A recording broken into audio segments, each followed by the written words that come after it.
Pense certo sobre você. Esse é o tema da ministração de hoje. Vamos falar a verdade, que entre essas duas orelhas aqui, a nossa cabecinha pensa. Eu tenho para mim que mulher pensa mais que homem. É verdade ou não é? Gente, a gente não para de pensar um minuto. Você já percebeu que a gente acorda pensando e vai dormir pensando? E tem horas que a gente até tem dificuldade de dormir de tanto que a gente pensa.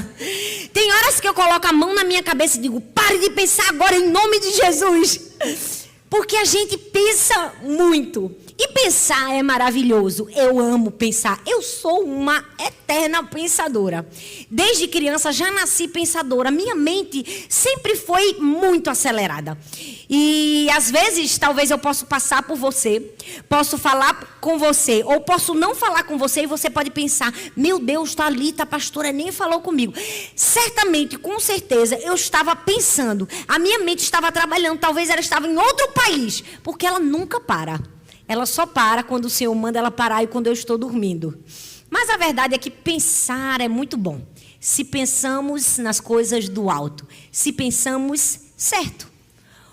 A maior dificuldade dos últimos dias e dessa nossa geração é pensar errado. As mulheres estão o tempo todo pensando de maneira inadequada sobre si mesmo, sobre sua casa, sobre sua família, sobre tudo que leva seu nome. Hoje, depois dessa ministração, sua vida nunca mais vai ser a mesma. Você vai aprender biblicamente como pensar certo. Eu queria começar contando a história de um filme que conta uma história muito dramática, a história de Kaspar Hauser. É uma história verídica de um rapaz que viveu até uns 15, 16 anos, mais ou menos, em isolamento social total.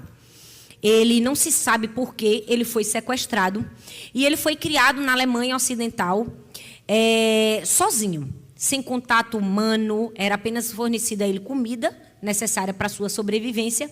E por causa disso ele não aprendeu a falar, ele não tinha nenhum convívio social. E conta-se a história que na data específica de 26 de maio de 1828, ele foi encontrado no meio da cidade, no centro da cidade, com uma carta em suas mãos que contava a sua história.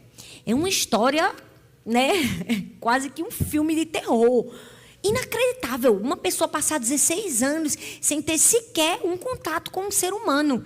E por causa disso, não aprender a falar. Mas a história conta que depois que ele foi achado, sim, ele conseguiu conviver em sociedade, ele aprendeu a falar. E o mais incrível de tudo isso, descobriu-se que ele era descendente de uma linhagem real, de uma família Baden. Eu fiquei pensando nessa história, e esse filme é muito intrigante, é incrível. E fiquei pensando, uau, uma pessoa ter uma linhagem real e passar 16 anos da sua vida sem sequer aprender a falar. Você já pensou se isso acontecesse nos dias de hoje?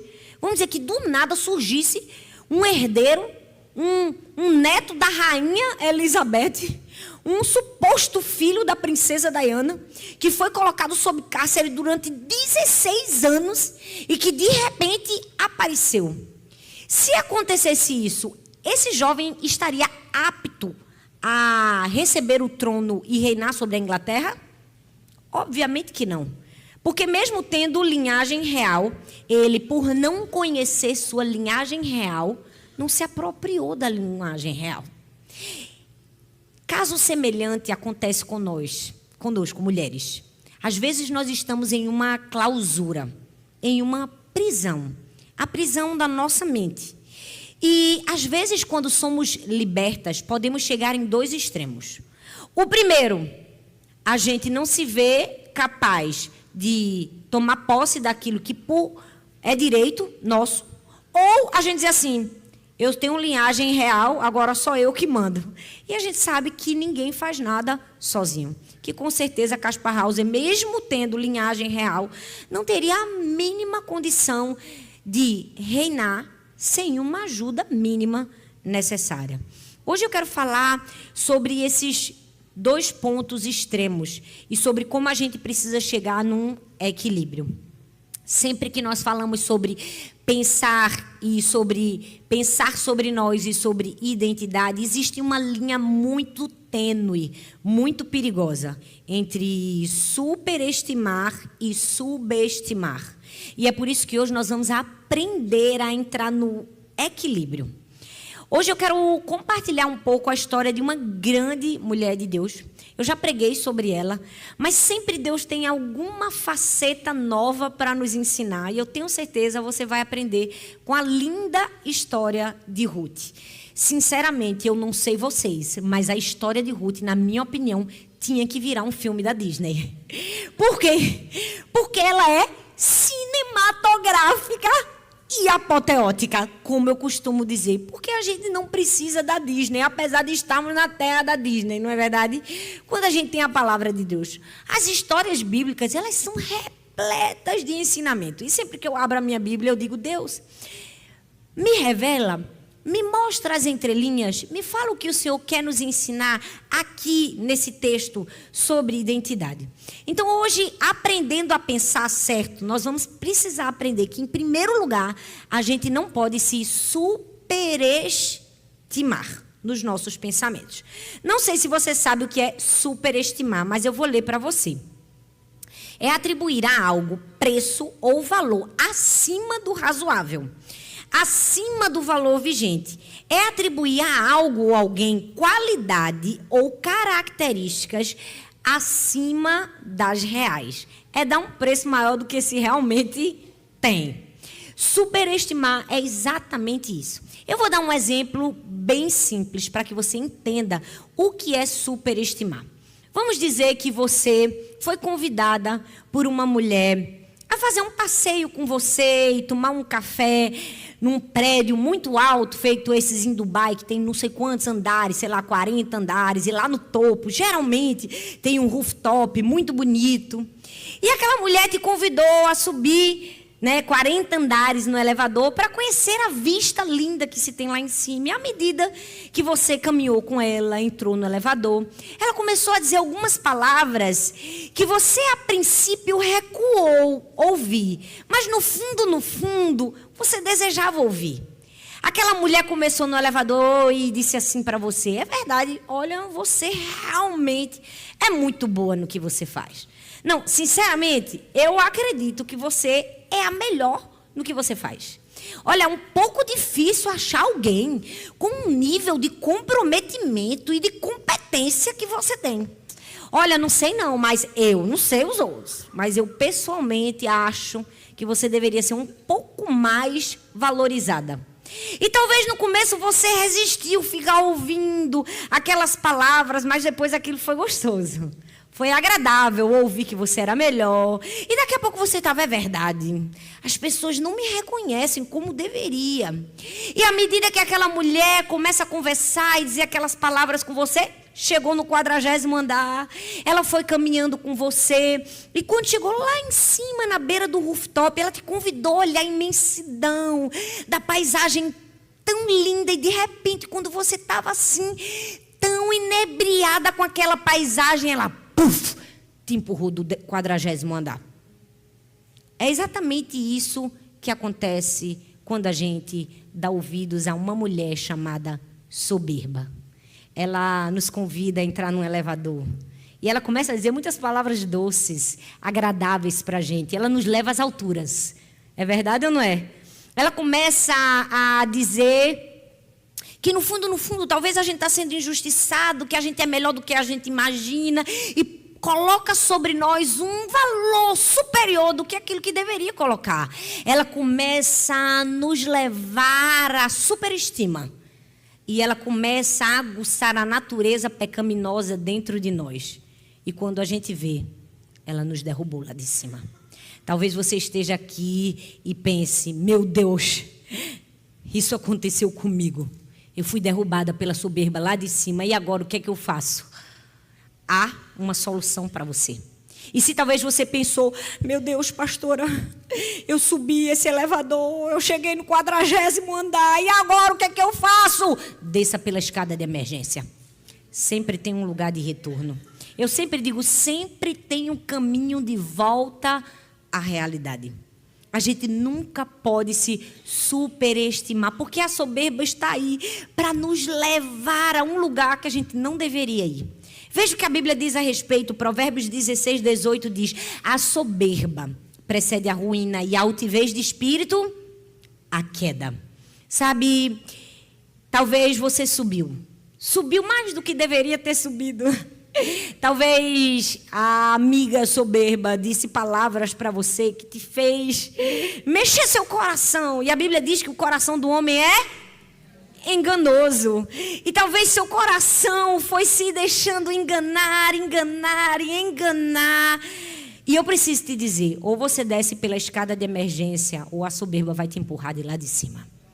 Nós precisamos aprender que o orgulho pode nos destruir. A superestima pode nos matar. Sabe, esses dias eu estava compartilhando com o Arthur e falei, essa pessoa, ela precisa ser salva de si mesma. Às vezes a gente sempre tem a tendência de achar que a gente tem que ser salvo dos outros, das pessoas que estão nos fazendo mal. E quantas vezes a gente precisa olhar, eu preciso ser salvo de mim mesma.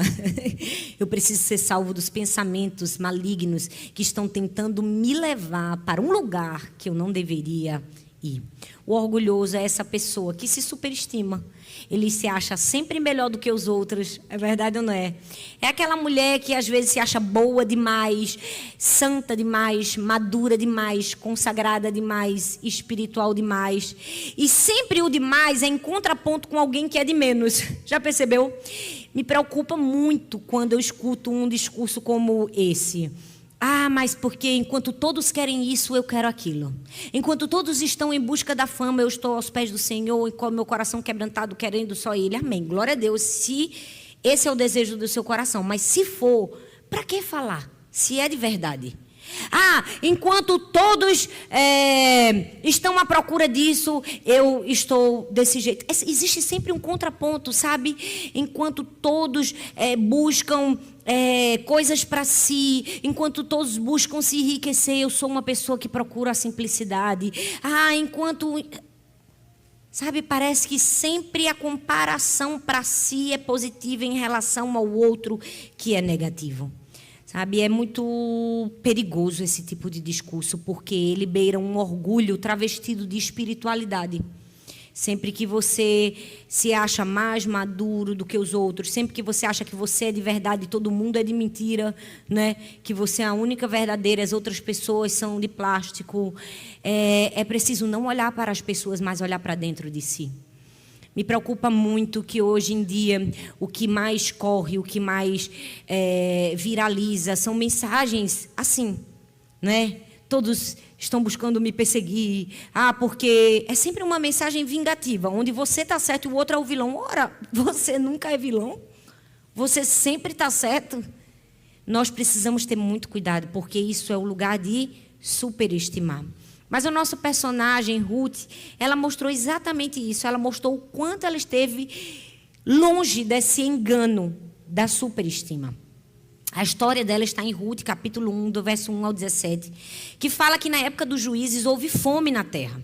E aí um homem de Belém de Judá, com sua mulher e os seus 2 filhos, foram viver algum tempo na terra de Moabe.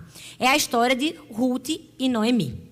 Noemi e seu marido tiveram que ir para Moabe. Eles não escolheram ir para Moabe. Eles foram para Moabe porque por pura necessidade.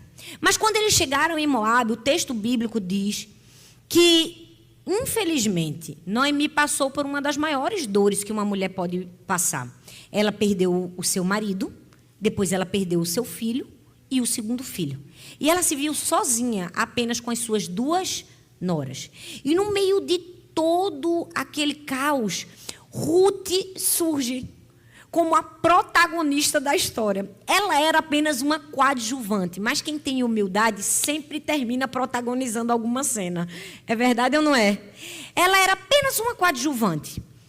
Do ponto de vista afetivo, ninguém perdeu mais do que Noemi, porque vamos falar a verdade, gente, ela perdeu o marido e os 2 filhos.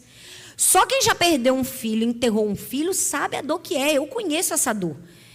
Nenhuma mãe nasceu preparada para enterrar um filho. A natureza e o natural são os filhos enterrarem os pais. Não se tem nenhum nome para uma mãe que enterra um filho. Uma mulher que enterra um marido é viúva. Para uma mãe que enterra um filho, nenhum nome tem. Aquela mulher perdeu o marido e os 2 filhos. Então, do ponto de vista afetivo, ela foi a que mais sofreu. Mas, do ponto de vista sociocultural, foi Ruth. Porque há um momento da história que a sogra, Noemi, diz assim: volta para sua terra, volta para a casa do seu pai, volta para Moabe. Olha, não vão comigo para ajudar. Às vezes a gente pensa que é só porque ela não tinha um novo filho, como ela fala no texto, para dar para a nora casar. Mas, na verdade, Noemi sabia o que Ruth ia passar se fosse com ela para ajudar. Não sei se você sabe, mas os israelitas, eles tinham uma rivalidade terrível com os moabitas. Eles eram arqui-inimigos. Os moabitas eram um povo muito ganancioso, era um povo muito invejoso. Era um povo que vivia em briga com os israelitas porque dizia que os israelitas tinham roubado a terra que pertencia a eles. Então, ser moabita na terra de Judá era ser discriminada. Quase que como... Estão entendendo? A gente aqui, a gente está numa terra que não é da gente. É verdade ou não é? A gente se sente como estranho às vezes aqui. Você não é bem-vindo. Pois bem, com Ruth era assim, só que muito pior, porque no fundo o Brasil não é inimigo dos Estados Unidos. Mas aqui Moabe era... Sim, os moabitas eram inimigos dos israelitas. E eu amo que a humildade de Ruth levou ela a fazer a escolha de experimentar viver a rejeição social que ela ia viver só para estar ao lado de sua sogra. Por amor a uma causa que não era sua. Isso nos fala de humildade. Humildade é quando alguém assume fazer uma escolha, que ela tinha outra para fazer, mas ela escolhe uma alternativa que talvez vai humilhar ela. Isso nos lembra quem? Jesus, porque a Bíblia diz em Mateus 23:12, quem se exaltar será humilhado e quem se humilhar será exaltado. Jesus assumiu a forma de humilhação, mesmo tendo outra alternativa. Ruth também tinha outra alternativa? Tinha. Vamos falar, gente, vocês estão surdos. Tinha, voltar para a terra do seu pai, ficar com sua família natal. Mas ela escolheu o contrário. Porque a humildade é um sinal de uma imagem e uma autoimagem e de uma identidade bem firmada em Deus. Pessoas que se superestimam e abraçam o orgulho têm problemas com identidade. A Bíblia diz assim, quem se exaltar será humilhado e quem se humilhar será exaltado. A palavra quem usada aqui no grego é traduzida é ostis, que significa quem quer que, qualquer que. Aí você me pergunta, não entendi, Thalita, quem quer que, qualquer que. O que isso significa? É isso aí, minha filha, que você está entendendo, que Deus não passa pano em ninguém. Qualquer pessoa que quiser se humilhar vai ser abatido. O texto bíblico é claro. Esse assim, qualquer pessoa, o presidente, a rainha da Inglaterra, os meros mortais. Qualquer pessoa que escolher se exaltar será humilhado. Mas quem se humilhar será exaltado. Sabe, essa é uma excelente oportunidade de avaliar como a gente se vê. E como nós pensamos a nosso respeito. Como você pensa sobre você? Porque eu sou a melhor. Porque ninguém me valoriza. Porque ninguém me dá crédito. Porque eu faço o trabalho de 50 milhões de pessoas e todas essas pessoas estão contra mim. Ora, todas as pessoas estão contra você mesmo? É igual um filho da gente, né? Mãe, todo mundo brigando comigo no colégio. Eu digo, todo mundo quem? Dê nome a todo mundo. Não era todo mundo. Aí quando a gente vê, não era ninguém. Era só o pensamento no devaneio. Eu falo, calma, isso acontece com a mulher. O fato de você nascer mulher, já nasce esses pensamentos com você. Vamos aprender a afastar eles. A gente pensa o que não deveria pensar toda hora. Não porque ninguém me ama. Ninguém quem? Não porque na igreja todo mundo me tratou mal. Todo mundo quem? Como foi o tratamento? Por quê? Porque nós precisamos aprender a pensar adequadamente. A gente precisa identificar se a gente está fazendo a nossa vontade, se a gente está desejando fazer algo grande para Deus, para se promover ou para promover o nome do Senhor. Aí talvez você me pergunte, foi forte agora, foi pesado. Será que eu estou fazendo algo grande ou desejando fazer algo grande para trazer glória ao nome do Senhor ou para promover a mim mesmo? Porque se você não faz essa pergunta para você, você deveria. Você deveria fazê-la todos os dias. Porque como a Bíblia diz que o coração do homem é enganoso e que a gente precisa pesar a nossa consciência e levar ao Senhor e dizer assim, Senhor, se existe em mim algum caminho mau, guia-me pelo caminho eterno, a gente tem que se fazer essa pergunta. E como é que a gente encontra a resposta? Simples.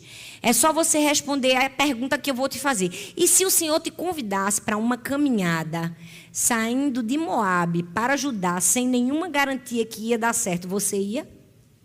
Ou você estudou demais e tem outra chance e quer dizer não para o convite de Deus?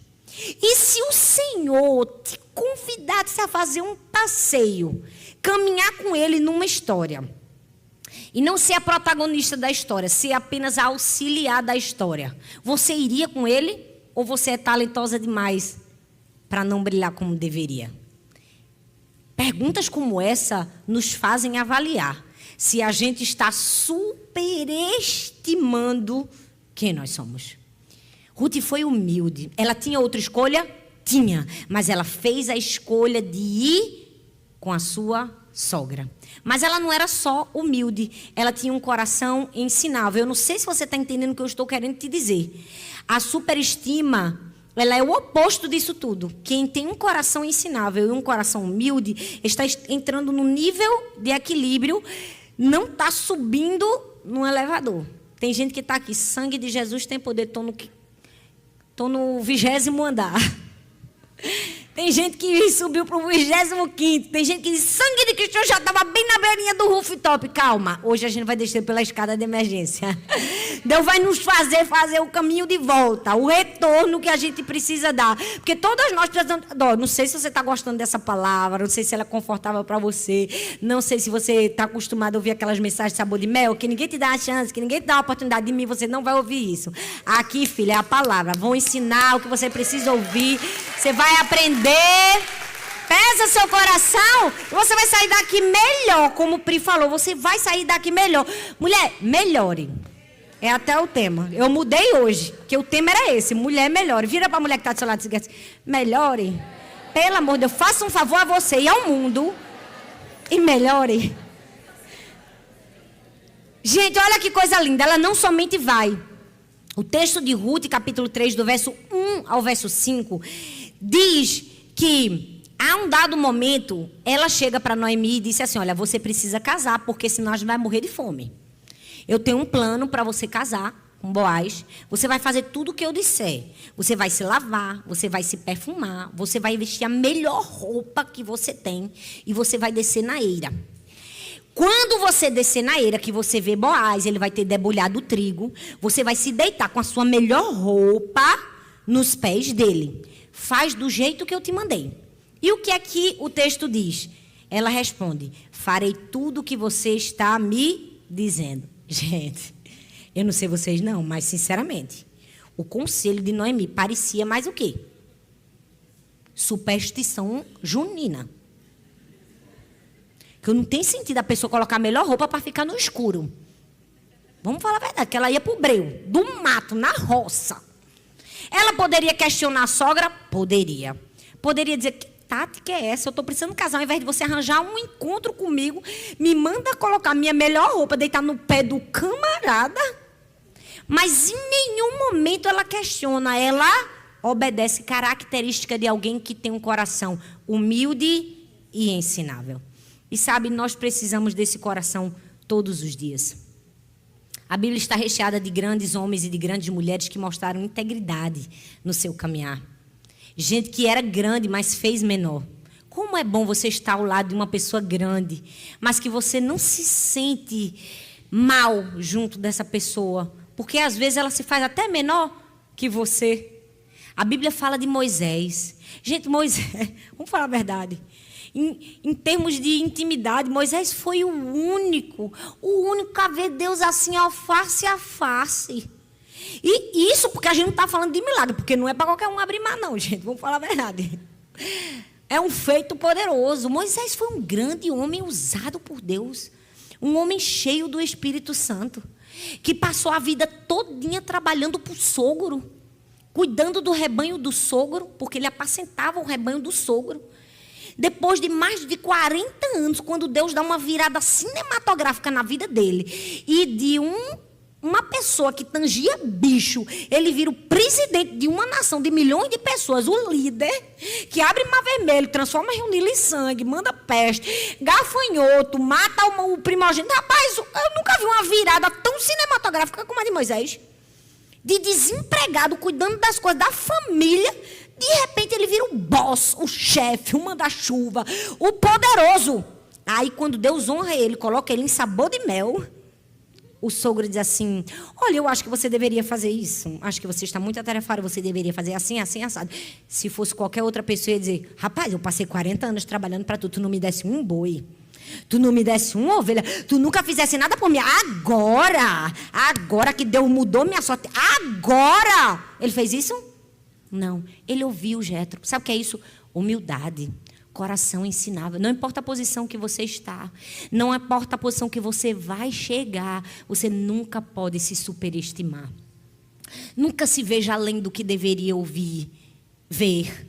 Nunca pense além do que você deveria pensar. Sabe por quê? Porque a humildade é sinônimo de integridade.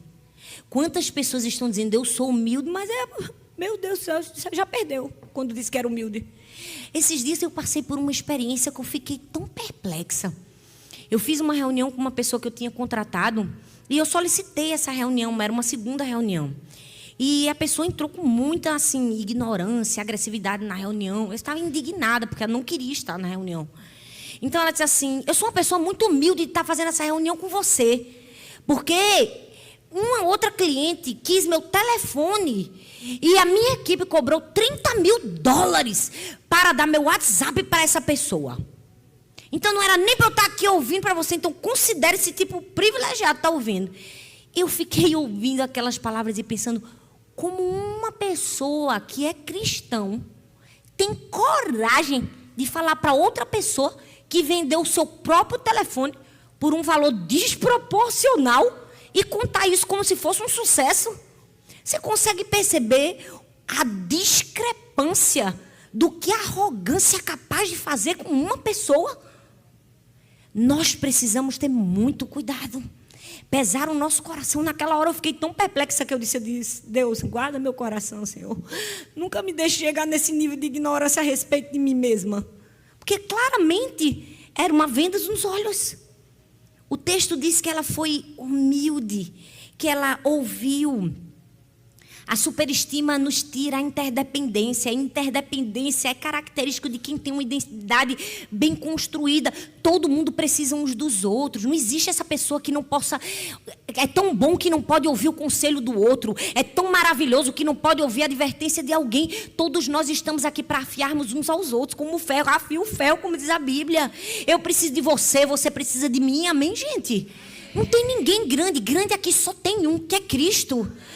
Só Ele que brilha, que coisa linda. Eu cheguei, eu disse assim: olha, a gente está aqui, é o primeiro culto. Eu falei: é o primeiro culto, todo mundo vai aprender. Eu já fui dizendo, a primeira que começa a oração, a primeira vez que ela subiu no altar, pastor, é a primeira vez. Eu digo: vai na força do Senhor. Porque assim, a gente vai no temor, no tremor e na fraqueza. Vai se tremendo todinha, mas sobe. Nem parecia, eu olhei para ela e digo: eita, já dá até para pregar, olha. Sabe por quê? Porque nós precisamos uns dos outros. Essa é a prova de alguém que entendeu e não subiu no elevador. Deus te trouxe aqui hoje para te dizer: talvez essa mulher tentou te convidar a subir no elevador. Subir 1 andar, 2, 3, 4, 5, 10. Se você chegou no rooftop, desça pela escada de emergência. Peça ao Senhor, diga: Senhor, me perdoe. Me livre de mim mesmo. Não me deixe pensar além. Não me deixe achar que eu sou melhor que o meu marido. Que às vezes a gente tem uma velha impressão, né? Que a gente sempre trabalha mais, que a gente sempre faz mais. Todo mundo ri. Não deixa eu achar que eu sou a melhor no meu trabalho, Senhor. Me livra de mim mesmo. Que tem mulher que sangue de Jesus tem poder. Não é a gente. Mas tem umas mulheres insuportáveis. Tem ou não tem? A pessoa não consegue nem trabalhar do lado da pessoa. Porque qualquer coisa que você disser de bom, ela já fez melhor. Não se superestime. Segundo, não se subestime. É o polo oposto.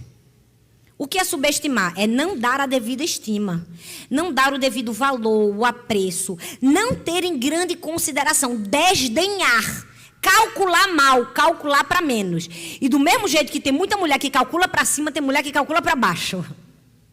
Infelizmente, por um senso de inadequação, incapacidade. Eu vou dar um exemplo, como eu dei o da mulher que subiu no elevador. Agora eu vou dar um exemplo de um homem, para que você entenda bem. Você vai sair daqui com instrução, palavra e aplicação para você viver na sua vida. Eu me vejo assim, esse é o meu chamado, o meu ministério. Eu ensino a palavra, ensino verdades bíblicas, expositivas, mas também você sabe o que fazer quando sair daqui. Amém? Amém. Vou dar um segundo exemplo. Vamos dizer que você é solteira. Tem alguma solteira aqui? Tem misericórdia, Senhor. Amém de todas nós. De todas nós. Eu estou brincando, gente. Vamos dizer que você encontrou um homem maravilhoso e que ele te fez muitas promessas. Mas de todas as promessas que ele te fez, a que ele mais enfatizou foi: namora comigo, eu vou cuidar de você. Eu vou proteger você. Você vai ser minha protegida, eu vou cuidar de você. Você deu um voto de confiança, começou a namorar com aquele rapaz. Só que, de repente, aquele homem que disse que ia proteger, que ia amar, que ia cuidar, em algum momento disse assim: a gente não vai sair não, porque você está muito gordo, eu estou com vergonha de sair com você desse jeito. Não, é melhor você nem tentar tirar sua carteira de habilitação, você não tem capacidade para isso, não. Não sei nem por que você fala quando suas amigas estão, porque você não tem nem o que falar, teu papo nem é bom, não tem inteligência, vive dentro de casa. Talvez você fique chocado com esse tipo de discurso, mas esse tipo de discurso existe.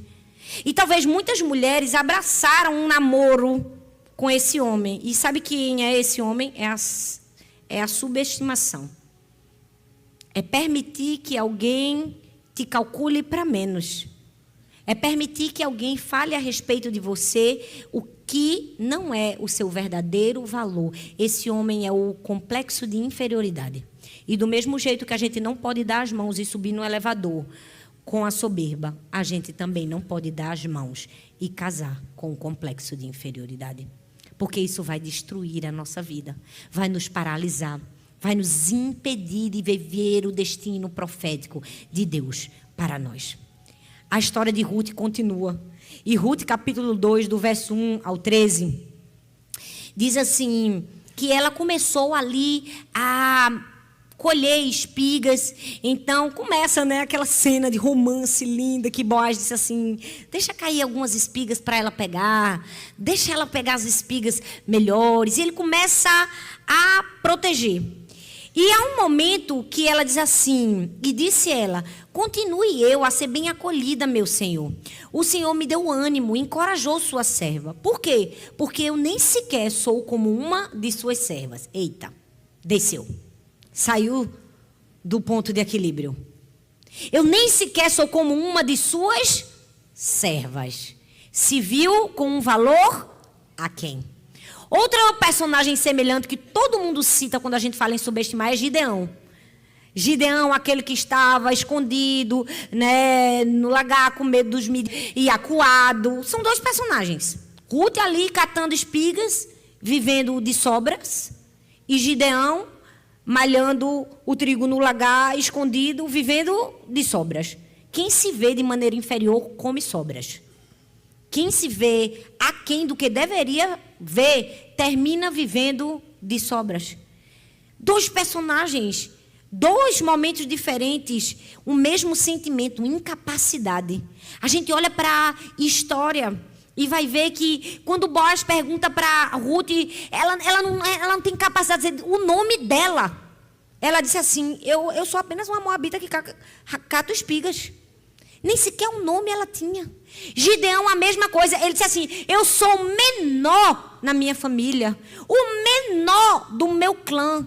Ruth, gente, estava lutando ali, não era para vencer na vida, não.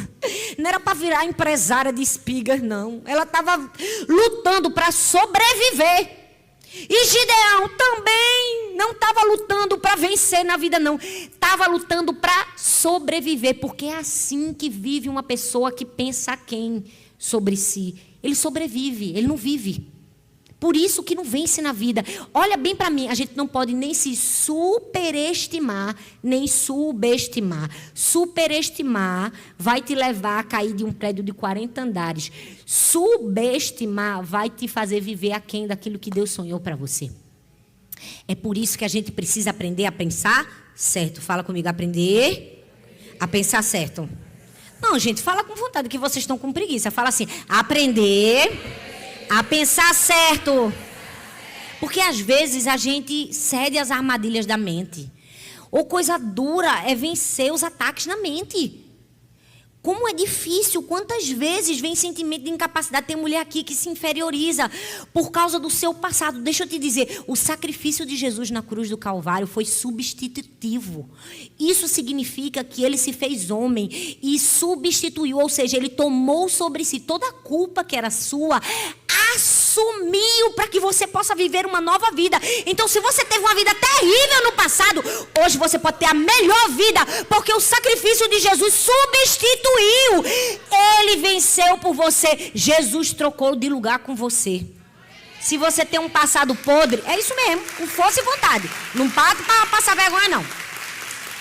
É lindo isso, é a verdade. Eu sou empolgada com a palavra. Vocês deveriam ser muito mais. Estou ensinando já aqui. Porque Jesus trocou de lugar com a gente. Meu Deus, eu não merecia estar aqui. Você merecia? Jesus trocou de lugar comigo. Ele levou todo o passado que oprimia e trocou de lugar comigo. Então, se você está se depreciando, se você não consegue se perdoar por algo que você fez, Jesus trocou de lugar com você. Se você está aqui acorrentada, porque há muito tempo você vive num cativeiro de dores emocionais, de angústias da alma, de ansiedade, de depressão. Deixa eu te dizer uma coisa. Jesus trocou de lugar com você. O sacrifício de Jesus foi para te dar vida em abundância. Ele conquistou na cruz do Calvário. Mas sabe qual é o nosso problema? A gente não aceitou. A gente não se apropriou. Eu falei para vocês que hoje vocês iam aprender a pensar certo. Nem acima, nem abaixo. Nem superestimar, nem subestimar. A gente precisa chegar na transição que Ruth chegou. Porque o texto, leia a Bíblia, leia as Escrituras, diz que a primeira vez ela diz assim para Boaz: eu não sou sequer como uma de suas servas. Estava fazendo besteira. De repente, Deus começa a fazer uma transformação. Tirar Ruth da ignorância, trazê-la para a luz e mostrar a verdadeira identidade dela. Quando isso acontece, olha só a virada. Ruth 3, do 6 ao 9. Ela desceu para a eira como a sogra mandou. Agora já estava diferente. Porque Deus usou a sogra para tirar toda a escuridão. Deus vai usar alguém aqui para tirar a escuridão da sua mente. E se você ainda não crê, rapaz, eu estou aqui para tirar essa treva da tua mente e dizer assim: se enxergue como Deus te vê, pense como Deus pensa a seu respeito, mude a sua mente, faça uma metanoia, não acima, não abaixo, mas com o equilíbrio que vai te fazer viver a sua promessa e seu destino profético. Tem gente que está aqui porque Deus ainda não me usou, porque Deus ainda não está me colocando no lugar que eu sempre sonhei, porque eu ainda não estou conseguindo fluir nos dons do Espírito Santo para a minha vida. Porque parece que tudo que eu tento fazer eu não consigo. Por quê? Porque ou você está em cima ou você está embaixo. Você precisa de luz. Todas as trevas precisam sair. Porque quando a gente tem uma identidade bem construída em Deus, existe uma transição na nossa vida. A transição dela. Ela fez o que a sogra mandou. Aí agora veja só o que aconteceu. Ele perguntou: quem é você? O que foi que ela disse da segunda vez? Eu sou tua serva, Ruth. Mudou. Porque antes ela disse: eu não sou nem como uma de tuas servas. Agora não, agora eu sei quem eu sou. Eu sou tua serva, já você é sua esposa. Já eu caso contigo. Já você vai ser o meu resgatador. Mas olha a ousadia dela. Ela diz assim: ó, eu sou sua serva, Ruth, disse ela. Só que ela não para por aí, não, gente. Ela diz assim, ó, estenda a sua capa sobre a sua serva, pois o Senhor é resgatador. Vamos fazer assim. O que é isso? Uma transição na maneira de pensar. E só quando ela vive uma transição na maneira de pensar, ela acessa a promessa de Deus para a vida dela. Se você pensa acima ou pensa abaixo, está longe da promessa. Se pensa da maneira que deveria pensar, vai andar em linha reta e está mais próximo do que você imagina. De coitadinha agora, ela estava dizendo assim, rapaz, sou coitadinha, não, pode jogar a capa aqui, ó. Quero vestir o vestido de noiva. Já até marquei a marcha nupcial. Tá tudo combinado. Eu e minha sogra. Vai dar certo. A antiga sogra, né? Que agora é mãe. E aí algo começa a acontecer na vida dela. Sabe, antes ela tinha um discurso, eu nem sequer sou como uma de suas servas. Agora ela estava dizendo, estenda a sua capa sobre mim, porque eu sou a sua serva. Sabe, é uma mentalidade de escrava sendo substituída para uma mentalidade de filha. Lembra do começo da história que eu falei? Do prisioneiro que tinha linhagem real, mas que não podia acessar o trono. Por quê? Era por causa da falta do sangue? Era por causa da linhagem? Não, é porque não tinha ainda acessado, vivia na ignorância. Enquanto você viver na ignorância, você não acessa aquilo que Deus tem para você. Aí você pode dizer, mas pastora, eu sou crente há muito tempo. Eu não estou falando de ignorância e escuridão das trevas do pecado. Eu estou falando de escuridão da ignorância, de não conhecer aquilo que Deus tem para você e não acessar. O texto mostra que ela tem uma reviravolta.